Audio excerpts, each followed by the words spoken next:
Hello everyone. आज हम radio active isotopic element की बात करेंगे और उसके एप्लीकेशंस की बात करेंगे। तो रेडियो एक्टिव आइसोटोपिक एलिमेंट क्या कहलाता है? तो ऐसा आइसोटोपिक एलिमेंट जो कि अल्फा बीटा गामा रेडिएशन को एमिट करता है, तो ऐसे आइसोटोपिक एलिमेंट को हम रेडियो एक्टिव आइसोटोपिक एलिमेंट बोलते हैं। अब उसके हमें एप्लीकेशन बताने हैं, यूजेस बताने हैं। तो हमारा आयोडीन 31, इसका यूज जो है वो हम ट्यूमर की प्रेजेंस को डिटेक्ट करने में करते हैं और थायराइड डिजीज की स्टडी में करते हैं।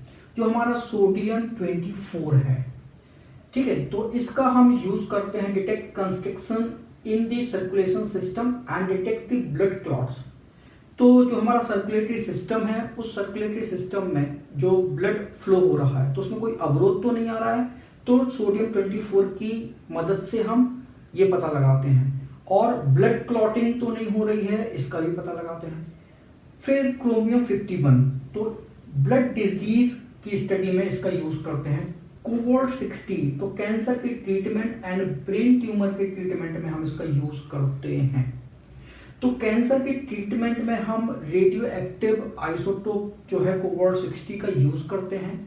तो रेडिएशन के थ्रू जो है वो कैंसरस सेल को हम क्या कर देते हैं, किल कर देते हैं। तो इस थेरेपी को हम क्या बोलते हैं, रेडियोथेरेपी। तो रेडियोथेरेपी में क्या होता है, जो हमारी कैंसरस सेल होती हैं उनको हम रेडियो एक्टिव रेडिएशंस के थ्रू क्या कर देते हैं, किल कर देते हैं। जो हमारा फास्फोरस 32 है, तो इसका यूज हम करते हैं treatment of blood cancer, detection of tumours and study the Uptake of phosphorus by plants and fracture bone. तो ब्लड कैंसर के ट्रीटमेंट में हम फास्फोरस 32 का यूज करते हैं। और फास्फोरस जो हमारा प्लांट एब्जॉर्ब कर रहा है या फ्रैक्चर बोन एब्जॉर्ब कर रही है कि नहीं कर रही है, इसका डिटेक्शन भी हम फास्फोरस 32 की हेल्प से हम करते हैं। फिर इसके बाद हम कार्बन 14 का यूज बताएंगे। तो डिटेक्शन ऑफ प्लांट एज, तो प्लांट एज का डिटेक्शन जो है वो कार्बन 14 के थ्रू किया जाता है। कुछ हमारे रिएक्शन मैकेनिज्म जो है उनकी स्टडी जो है वो कार्बन 14 के थ्रू किया जाता है। जैसे हमारी फोटोसिंथेसिस रिएक्शन हो गई, अल्काइलेशन, पॉलीमराइजेशन। तो इन रिएक्शन का मैकेनिज्म जो है वो कार्बन 14 के थ्रू हम बताते हैं।